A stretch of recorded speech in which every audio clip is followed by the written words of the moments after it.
আলোচ্য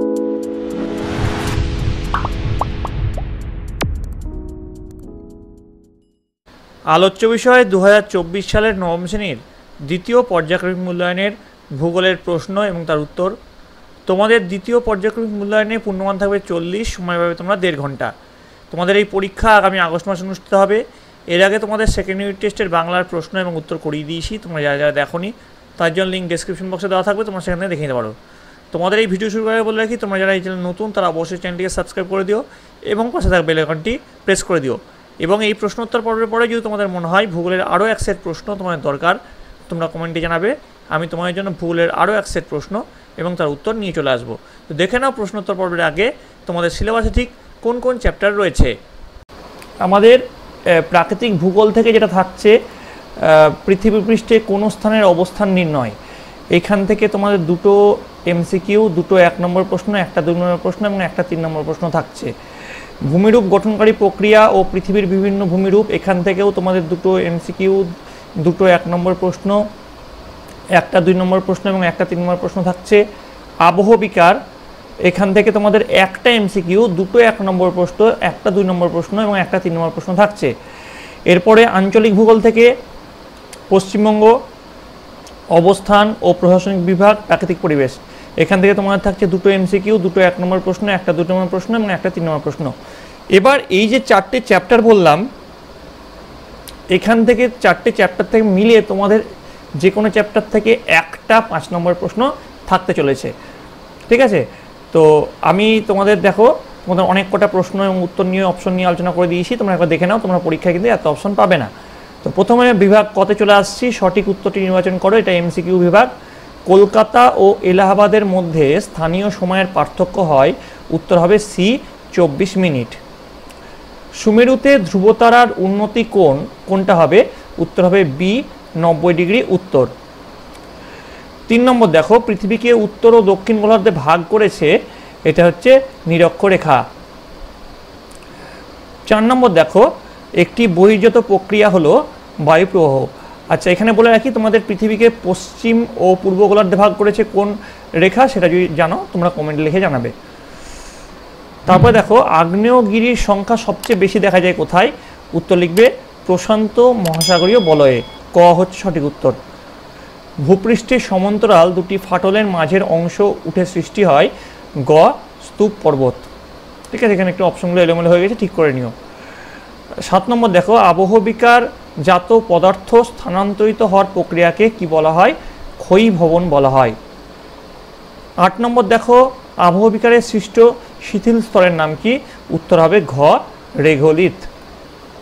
9 নম্বর, আয়তনে প্রতিবেশী রাজ্যগুলির মধ্যে পশ্চিমবঙ্গের স্থান হলো তৃতীয়, কেন তৃতীয়? সবচেয়ে যেটা আয়তনে বড় সেটা হচ্ছে উড়িষ্যা, তারপরে বিহার, তারপরে পশ্চিমবঙ্গ। 10 নম্বর দেখো, পশ্চিমবঙ্গের সর্বোচ্চ পর্বতশৃঙ্গ হলো, পশ্চিমবঙ্গের যে সর্বোচ্চ পর্বতশৃঙ্গের মধ্যে দেখো যেটা সান্দাকফু হচ্ছে সর্বোচ্চ পর্বতশৃঙ্গ। পশ্চিমবঙ্গে কালবৈশাখী ঝড় দেখা যায় কখন, এটা হচ্ছে এপ্রিল মে মাসে। এবার দেখো বিভাগ খতে চলে আসছি, অর্থাৎ 1 নম্বরের যে প্রশ্ন উত্তরগুলো।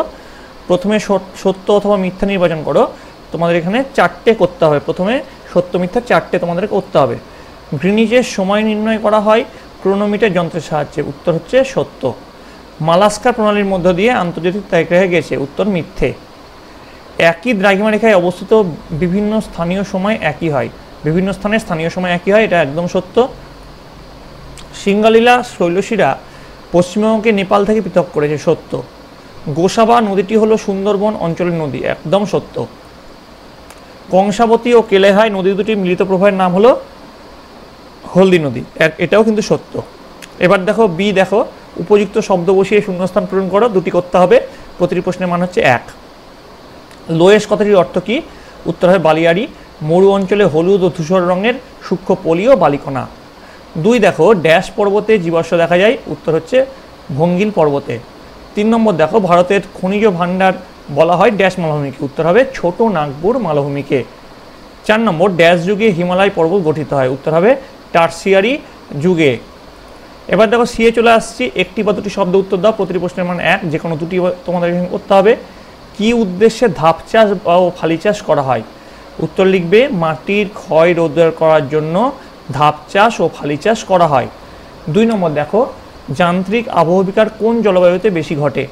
উত্তর লিখবে ক্রান্তীয় উষ্ণ আর্দ্র জলবায়ুতে। 3 নম্বর দেখো, বিষমসত্ত্ব শিলায় কোন প্রকার আবহবিকার ঘটে? উত্তর লিখবে ক্ষুদ্র কণা বিসরণ। 4 নম্বর দেখো, 90 ডিগ্রি পূর্ব দ্রাঘিমার প্রতিপদ স্থানে দ্রাঘিমার মান কত হবে? উত্তর হবে 90 ডিগ্রি পশ্চিম। এবার দেখো চলে আসছি বিভাগ গতে। প্রথমে দেখো 3 দাগের 3 নম্বরে কি বলেছে, নিচের প্রশ্নগুলির উত্তর সংক্ষেপে লেখো। বিকল্প যে প্রশ্নগুলো আছে সেগুলো তোমাদের ভালো করে দেখতে হবে কোথায় অথবা আছে। প্রতিটি প্রশ্নের মান আছে 2 করে, 4টে প্রশ্ন, 4 2 8। মূল মধ্যরেখার দুটি তাৎপর্য উল্লেখ করো। উত্তর লিখবে মূল মধ্যরেখা এবং এর বিপরীত দিকে দ্রাঘিমা রেখা যোগ করলে একটি পূর্ণবৃত্ত বা মহাবৃত্ত পাওয়া যায় এবং এর সাহায্যে পৃথিবীকে দুটি গোলার্ধে ভাগ করা যায়, পূর্ব গোলার্ধ ও পশ্চিম গোলার্ধ। ভূপৃষ্ঠের যে কোনো স্থান কোন গোলার্ধে অবস্থিত এবং কতটা পূর্বে বা পশ্চিমে অবস্থান করছে তা মূল মধ্যরেখার সাহায্যে জানা যায়। অনেক সময় কাজের সুবিধার জন্য মূল মধ্যরেখার স্থানীয় সময়কে সারা পৃথিবীর সময় বা গ্রিনিচ প্রমাণ সময় হিসাবে ধরা হয়। অথবা অক্ষাংশ কাকে বলে, এর সঙ্গে অথবাতে আছে। নিরক্ষরেখার উত্তরে বা দক্ষিণে অবস্থিত কোনো স্থান থেকে পৃথিবীর কেন্দ্রবিন্দু পর্যন্ত সরল রেখা অঙ্কন করলে নিরক্ষীয় তলের সঙ্গে পৃথিবীর কেন্দ্রে যে কোণ তৈরি হয় সেই তলের সাথে কৌণিক দূরত্ব হলো স্থানটির অক্ষাংশ। এই অক্ষাংশের বৈশিষ্ট্যগুলো দেখে নাও। অক্ষরেখাগুলি পরস্পরের সমান্তরাল হওয়ায় যে কোনো দুটি অক্ষরেখার মধ্যবর্তী দূরত্ব সবসময় সমান হয়। একই অক্ষরেখায় অবস্থিত বিভিন্ন স্থানের দিনরাত্রির দৈর্ঘ্য ও জলবায়ু প্রায় একই রকম হয়। এবার দেখো 2 নম্বর, ব্যবচ্ছিন্ন মালভূমি গঠিত হওয়ার দুটি শর্ত লেখো। উত্তর লিখবে নদী প্রবাহ, বায়ু প্রবাহ, বৃষ্টির জল প্রভৃতি প্রাকৃতিক শক্তির দ্বারা কোনো প্রাচীন ও বিস্তীর্ণ মালভূমির অঞ্চল ক্রমশ ক্ষয়প্রাপ্ত হলে এক বা একাধিক নদী ও তাদের শাখা প্রশাখা ধীরে ধীরে ওই ক্ষয়প্রাপ্ত মালভূমি অঞ্চলকে ছোট ছোট অংশে বিচ্ছিন্ন করে ফেললে ব্যবচ্ছিন্ন মালভূমির সৃষ্টি হয়। কোনো সমধর্মী শিলা গঠিত মালভূমি অঞ্চলে দীর্ঘকাল ধরে বিবর্তিত হওয়ার সময় নদী অববাহিকা দ্বারা আরও গভীরভাবে ক্ষয়প্রাপ্ত হয়ে ব্যবচ্ছিন্ন মালভূমির সৃষ্টি করে। অথবা কি আছে, আগ্নেয় পর্বতের দুটি বৈশিষ্ট্য লেখো। তো দুটি বৈশিষ্ট্য দেখো। প্রথম যে পয়েন্ট, অবস্থান। সাধারণত ভূত্বকের অভিসারী ও প্রতিসারী পাতসীমানা বরাবর এই পর্বত অবস্থিত। আকৃতিগত তোমাদের এখানে বৈশিষ্ট্য কী হবে? অধিকাংশ আগ্নেয় পর্বত শঙ্কু আকৃতির হলেও কখনো কখনো গম্বুজাকৃতি বা মিশ্র আকৃতির হয়। আর জ্বালামুখ পয়েন্ট দিয়ে লিখবে এই আগ্নেয় পর্বতের একাধিক জ্বালামুখ লক্ষ্য করা যায়, এটা হবে আগ্নেয়। ঠিক আছে। তারপরে দেখো 3 নম্বর যে প্রশ্ন, স্ক্রি বা ট্যালাস কাকে বলে? উত্তর লিখবে শীতপ্রধান পার্বত্য অঞ্চলে যান্ত্রিক আবহবিকারের মাধ্যমে শিলাস্তর ফেটে টুকরো টুকরো অসংখ্য কোণ বিশিষ্ট প্রস্তরখণ্ডের সৃষ্টি করে। এই কোণ বিশিষ্ট প্রস্তরখণ্ডগুলি উল্লম্বভাবে পর্বত গাত্রে অবস্থান করলে তাকে স্ক্রি বা ট্যালাস বলে। এর অপশন আছে অথবা। আবহবিকার কাকে বলে? এর উত্তর তোমরা লিখবে আবহবিকার শব্দটি এসছে আবহাওয়া থেকে। যে প্রক্রিয়ায় আবহাওয়ার বিভিন্ন উপাদান যেমন উষ্ণতা, আর্দ্রতা, বায়ুপ্রবাহ, বৃষ্টিপাত, তুষারপাত প্রভৃতির সংস্পর্শে এসে ভূত্বকের ওপরের অংশের শিলাস্তর ধীরে ধীরে ভেঙে বা চূর্ণ বিচূর্ণ হয়ে মূল শিলাস্তর থেকে বিচ্ছিন্ন হয়ে মূল শিলাস্তরের উপরেই থেকে যায়, সেই প্রক্রিয়াকে আবহবিকার বলা হয়। এবার দেখো চলে আসছে 4 দাগে, পশ্চিমবঙ্গের সর্বাধিক বর্ষণযুক্ত এবং শুষ্কতম স্থান দুটির নাম লেখো। উত্তর লিখবে পশ্চিমবঙ্গের সর্বাধিক বর্ষণযুক্ত স্থান হলো আলিপুরদুয়ারের বক্সা ডুয়ার্স, আর শুষ্কতম স্থান হচ্ছে বীরভূম জেলার ময়ূরেশ্বর। অথবা দিয়ে প্রশ্ন আছে পশ্চিমবঙ্গের জলবায়ুর দুটি বৈশিষ্ট্য উল্লেখ করো। তোমরা লিখবে সাধারণভাবে পশ্চিমবঙ্গের জলবায়ু উষ্ণ ক্রান্তীয় মৌসুমী প্রকৃতির। ডিসেম্বর ফেব্রুয়ারি এই 3 মাস, ডিসেম্বর থেকে ফেব্রুয়ারি এই 3 মাস পশ্চিমবঙ্গের শুষ্ক শীতকাল বিরাজ করে।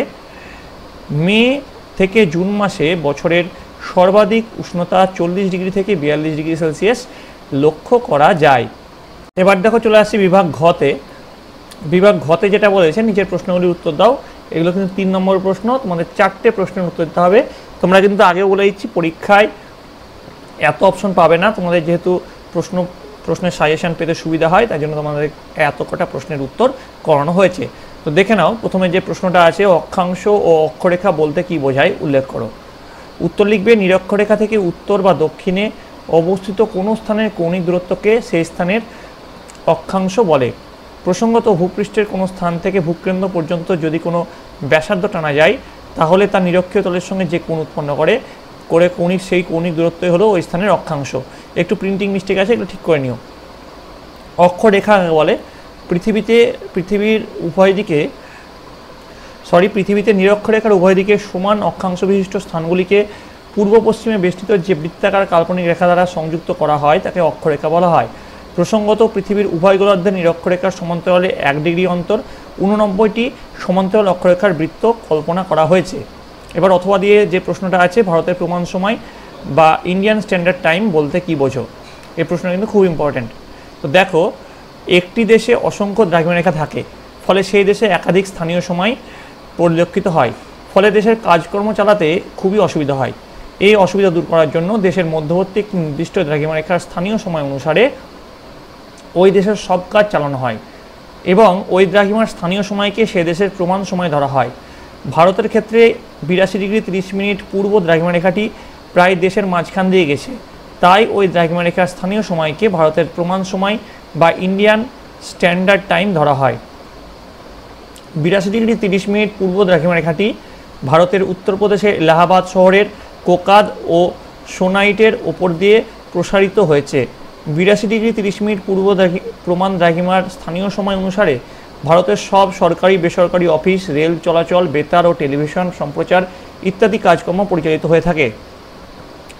ভারতীয় প্রমাণ সময় গ্রিনিচের প্রমাণ সময় থেকে 5 ঘন্টা 30 মিনিট এগিয়ে আছে, কারণ ভারতের প্রমাণ দ্রাঘিমা গ্রিনিচের 0 ডিগ্রি দ্রাঘিমার থেকে 82 ডিগ্রি 30 মিনিট পূর্বে অবস্থিত। অথবা দিয়ে আরও একটা প্রশ্ন থাকতে পারে তোমাদের এখানে, স্থানীয় সময় ও প্রমাণ সময়ের সংজ্ঞা দাও। ঠিক আছে, এবার দেখো 2-এর দাগের প্রশ্ন চলে আসছে। পৃথিবীর বেশিরভাগ মানুষই সমভূমি অঞ্চলকে বাসস্থানের ক্ষেত্র হিসেবে বেছে নেয়, বক্তব্যটি সপক্ষে যুক্তি দাও। উত্তর লিখবে, বিশ্বের মোট জনসংখ্যার 90% সমভূমিতে বসবাস করেন। এই ভৌগোলিক কারণগুলি হলো জলবায়ু দিয়ে লিখবে, এখানে মাঝারি উষ্ণতা ও পরিমিত বৃষ্টিপাতের জন্য জলবায়ু মৃদুভাবাপন্ন প্রকৃতির হয়। 2 নম্বর লিখবে, কৃষির উন্নতি দিয়ে লিখবে, বিস্তীর্ণ সমতল জমি, উর্বর গভীর পলি বা বেলে মাটি বা কৃষ্ণ মৃত্তিকা জলসেচের সুবিধার জন্য সমভূমি বিশ্বের শ্রেষ্ঠ কৃষি অঞ্চল, যথা সিন্ধু, গঙ্গা, ব্রহ্মপুত্র সমভূমি ইত্যাদি।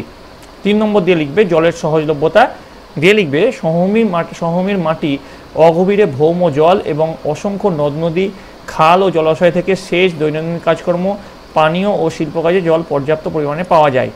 4 নম্বর পয়েন্ট দিয়ে লিখবে, পরিবহন ও যোগাযোগের উন্নতি দিয়ে লিখবে, সমতল ভূমিরূপ এবং বিপুল জনসংখ্যার কেন্দ্রীয় ভবনের জন্য ঘন জালের আকারে সড়ক, রেল, পাতাল রেল, নদী ও আকাশপথের বিস্তার ঘটে। অথবা দিয়ে আর যে প্রশ্ন আছে থাকতে পারে, দেখো আছে, অভিসারী পাত সীমানায় ভূমিকম্প হয় কেন? এর উত্তরে তোমরা কি লিখবে? এর উত্তরে লিখবে, ভূত্বকের পাতগুলি পরস্পর অভিমুখী হয়ে থাকলে তাকে অভিসারী পাত সীমানা বলে। এই পাত সীমান্তের ক্ষেত্রে মহাসাগরীয় ও মহাদেশীয় পাত পরস্পর অভিমুখী চলনের ফলে ভারী মহাসাগরীয় পাত মহাদেশীয় পাতের নিচে নিমজ্জিত হয়। এর ফলে গভীর সামুদ্রিক খাতের সৃষ্টি হয়। এই নিমজ্জিত পাতের কিছু অংশ অ্যাসথেনোস্ফিয়ারের গলে গিয়ে অভিসারী পাত সীমানা বরাবর ভূত্বকের বাইরে বেরিয়ে আসে।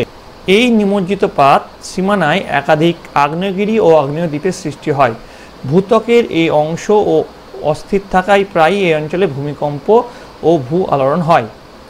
অথবা দিয়ে আরও একটা প্রশ্ন থাকতে পারে, ভঙ্গিল পর্বতের 3টি বৈশিষ্ট্য উল্লেখ করো। আমি যেসব প্রশ্নগুলো করাচ্ছি সেগুলো কিন্তু তোমরা জানবে পরীক্ষার জন্য খুব ইম্পর্টেন্ট হতে চলেছে। 3 নম্বর দেখো, জৈব আবহবিকার একই সঙ্গে যান্ত্রিক ও রাসায়নিক প্রমাণ করো। উত্তর লিখবে, উদ্ভিদ ও প্রাণী পরোক্ষভাবে শিলাস্তরে বিচূর্ণ নির্গমন করে থাকে। জৈবিক আবহবিকার যান্ত্রিক ও রাসায়নিক আবহবিকারের বিশেষ রূপ।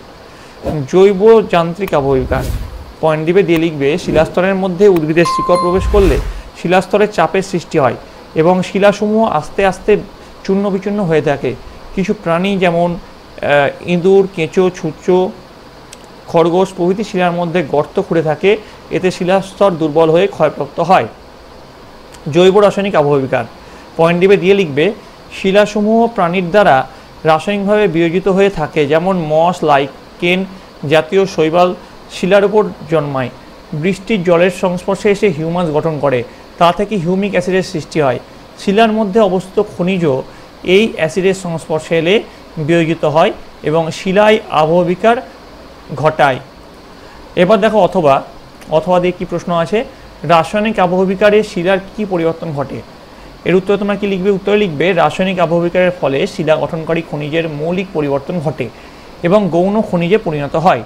চুনাপাথরযুক্ত অঞ্চলে প্রাকৃতিক কার্বন ডাইঅক্সাইডের রাসায়নিক বিক্রিয়ার ফলে চুনাপাথর বিয়োজিত এবং ক্ষয়প্রাপ্ত হয়ে বিভিন্ন ভূমিরূপ গঠন করে, যেমন স্ট্যালাকটাইট এবং স্ট্যালাকমাইট। লৌহ মিশ্রিত খনিজের সঙ্গে বায়ুমণ্ডলের উপস্থিত অক্সিজেনের রাসায়নিক বিক্রিয়ার ফলে লৌহ আকরিকটি গৌণ খনিজে পরিণত হয়। জলযোজন প্রক্রিয়ায় শিলা গঠনকারী খনিজগুলির দৃঢ় সংঘবদ্ধ থাকে না এবং সহজেই ক্ষয়প্রাপ্ত হয়।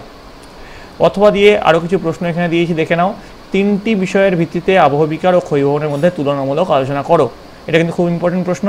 আবার অথবা দিয়ে আর একটা প্রশ্ন দিয়েছি, চিত্রসহ স্বল্পমোচন প্রক্রিয়াটি ব্যাখ্যা করো।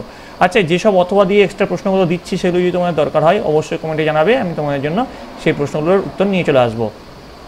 4 নম্বর দেখো, পশ্চিমবঙ্গের অধিকাংশ উদ্ভিদ পর্ণমোচী কেন।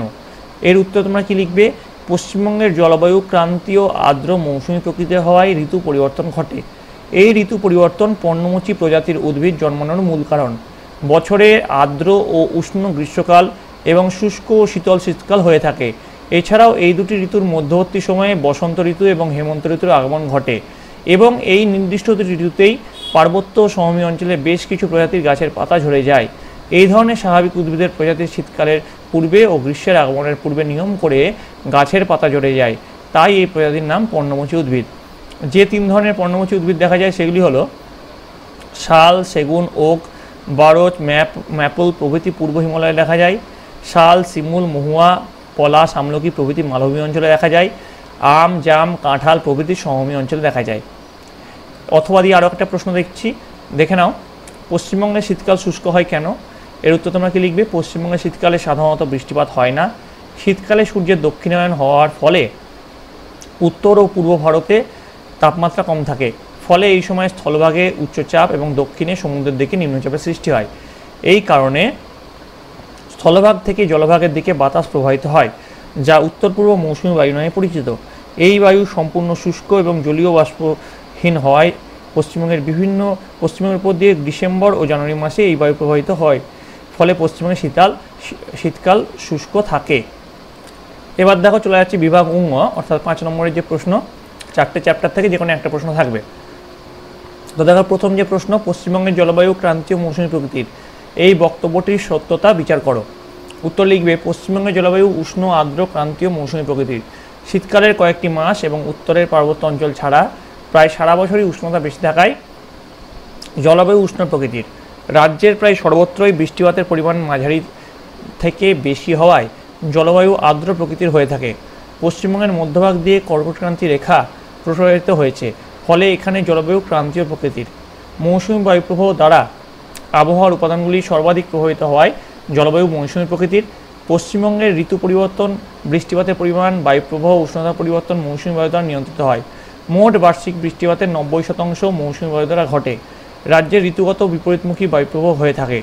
গ্রীষ্মকালে জলীয় বাষ্পপূর্ণ দক্ষিণ পশ্চিম মৌসুমী বায়ু এবং শীতকালে শুষ্ক উত্তর পূর্ব মৌসুমী বায়ু প্রবাহিত হয়। এই কারণে গ্রীষ্মকাল আর্দ্র ও শীতকাল শুষ্ক হয়। রাজ্যের সর্বত্র সমপরিমাণ বৃষ্টিপাত হয় না, ফলে কোথাও উষ্ণতার স্বাভাবিক প্রসার বেশি, কোথাও কম হয়ে থাকে। এইরূপ উষ্ণতার বন্টন ক্রান্তীয় জলবায়ুর ক্ষেত্রেই লক্ষ্য করা যায়। এবার দেখো 2 নম্বর প্রশ্নটা অনেকটা সিমিলার, পশ্চিমবঙ্গের জলবায়ু কীভাবে মৌসুমী বায়ু দ্বারা প্রভাবিত হয়, তাও আমি আর উত্তরটা তোমাদের লিখিয়ে দিচ্ছি। উত্তরে লিখবে, পশ্চিমবঙ্গের জলবায়ু মৌসুমী প্রকৃতির। মৌসুমী বায়ু আসা ও ফিরে যাওয়ার ভিত্তিতে রাজ্যের 4টি ঋতুর পর্যায়ক্রমিক আবর্তন ঘটে: গ্রীষ্মকাল, বর্ষাকাল, শরৎকাল ও শীতকাল। দিয়ে প্রথম পয়েন্টে বায়ুর দিক প্রবাহ দিয়ে লিখবে, গ্রীষ্ম ও বর্ষাকালে দক্ষিণ পশ্চিম মৌসুমী বায়ু দক্ষিণ দিক থেকে উত্তর দিকে এবং শীতকালে ও শরৎকালে উত্তর পূর্ব মৌসুমী বায়ু উত্তর দিক থেকে দক্ষিণ দিকে প্রবাহিত হয়। 2 নম্বর পয়েন্ট লিখবে, আর্দ্র গ্রীষ্ম ও শুষ্ক শীতকাল দিয়ে লিখবে, গ্রীষ্মকালের শেষ ভাগে বঙ্গোপসাগরের জলীয় বাষ্পপূর্ণ দক্ষিণ পশ্চিম মৌসুমী বায়ু রাজ্যের সর্বত্র পর্যাপ্ত বৃষ্টিপাত ঘটিয়ে আর্দ্র করে বর্ষাকালের সূচনা হয়। আবার শীতকাল স্থলভাগ থেকে আগত জলীয় বাষ্পহীন উত্তর পূর্ব মৌসুমী বায়ুর জন্য শুষ্ক আবহাওয়ার সৃষ্টি হয়। 3 নম্বর পয়েন্ট লিখবে, পর্যাপ্ত বৃষ্টিপাত দিয়ে লিখবে, মৌসুমী বায়ুর বঙ্গোপসাগরীয় শাখা রাজ্যে বর্ষাকালে গড়ে প্রায় 250 সেন্টিমিটার বৃষ্টি ঘটায়। মালভূমি ছাড়া সর্বত্র আর্দ্র জলবায়ু সৃষ্টি করে। 4 নম্বর পয়েন্ট দিবে বৃষ্টিপাতের বন্টন দিয়ে লিখবে রাজ্যের বিভিন্ন অংশে মৌসুমী বায়ু বিভিন্নভাবে প্রভাবিত হওয়ায় বৃষ্টিপাতের বন্টন সব জায়গায় সমান হয় না। বৃষ্টিপাত উত্তর থেকে দক্ষিণে এবং দক্ষিণ থেকে পশ্চিমে ক্রমশ কম হয়। তাই বলা যায় পশ্চিমবঙ্গের জলবায়ু সম্পূর্ণভাবে মৌসুমী বায়ু দ্বারা প্রভাবিত। এবার দেখো 3 নম্বর যে প্রশ্নটা, মহিকার তত্ত্ব অনুসারে হিমালয় পর্বতের উৎপত্তি ব্যাখ্যা করো। এর উত্তরে তোমরা কি লিখবে? মহিকার তত্ত্বটির প্রবক্তা হলেন বিজ্ঞানী কোবার। এই তত্ত্ব অনুসারে বর্তমানে যেখানে হিমালয়ের অবস্থান সেখানে বহু কোটি বছর আগে একটি অগভীর সাগর বা মহিকাত বা জিওসিনক্লাইন ছিল, যার নাম টেথিস সাগর বা টেথিস মহিকাত। টেথিস সাগরের উত্তরে ও দক্ষিণে দুটি প্রাচীন মালভূমি ছিল, যথা উত্তরে আঙ্গারা ল্যান্ড ও দক্ষিণে গন্ডোয়ানা ল্যান্ড। দুপাশের এই উঁচু ভূভাগ থেকে সেই সময় অসংখ্য নদ নদী পলি বয়ে এনে টেথিস সাগরকে ক্রমশ ভরাট করে তোলে। ভূতাত্ত্বিক সময় অনুসারে টার্সিয়ারি যুগে অর্থাৎ প্রায় 7 থেকে 12 কোটি বছর আগে ভূভাগ দুটি পরস্পরের গায়ে চলে আসার ফলে টেথিস সাগরের সঞ্চিত পাললিক শিলাস্তরে প্রচণ্ড পার্শ্বচাপ পড়ে এবং ভাঁজের সৃষ্টি হয়। পরবর্তীকালে এই ভাঁজগুলি দৃঢ় ও উঁচু হয়ে সৃষ্টি হয় পৃথিবীর সর্বোচ্চ পর্বতমালা হিমালয়। হিমালয়ের শিলাস্তরে যে সমস্ত জলজ জীবাশ্ম পাওয়া যায় তাদের বৈজ্ঞানিক বিশ্লেষণের মাধ্যমে মহিকার তত্ত্ব হিমালয় পর্বতের উৎপত্তিকে ব্যাখ্যা করে থাকে। এবার দেখো 4 নম্বর, অক্সিডেশন বা জারণ প্রক্রিয়ায় শিলা কীভাবে বিয়োজিত হয় উদাহরণসহ লেখো। উত্তরে লিখবে, প্রথমে পদ্ধতি লিখবে, লৌহ মিশ্রিত খনিজের সঙ্গে বায়ুমণ্ডলের উপস্থিত অক্সিজেনের রাসায়নিক বিক্রিয়ার ফলে অক্সিডেশন বা জারণ ঘটে। লৌহ আকরিকে অবস্থিত লোহা ফেরাস অক্সাইড হিসেবে অবস্থান করে, যার মৌলিক গঠন সহজে ক্ষয়প্রাপ্ত হয় না, কিন্তু জারণ পদ্ধতিতে বাতাসের অক্সিজেনের সংস্পর্শে এসে মূল খনিজ লোহা ফেরিক অক্সাইডে পরিণত হয়ে লিমোনাইট সৃষ্টি করে, যা সহজে ভেঙে যায়। এর ফলে লৌহ আকরিকটি বিয়োজিত হয়ে গৌণ খনিজে পরিণত হয় এবং আবহবিকার প্রাপ্ত হয়। বিক্রিয়া 4FeO মানে লোহা প্লাস 2H2O প্লাস O2 থেকে 2Fe2O3 আর 3H2O লিমোনাইট এটা উৎপন্ন হয়। উদাহরণ, শিলায় মরচে পড়া হলো জারণ প্রক্রিয়ার অন্যতম উদাহরণ। শিলা গঠনকারী লৌহযুক্ত খনিজের সঙ্গে বাতাসে উপস্থিত অক্সিজেন ও জলের রাসায়নিক বিক্রিয়ার ফলে শিলায় মরচে পড়ে। লোহা ফেরাস অক্সাইড থেকে ফেরিক অক্সাইডে জারিত হলে শিলার উপরে বাদামি রঙের মরচের আস্তরণ পড়ে।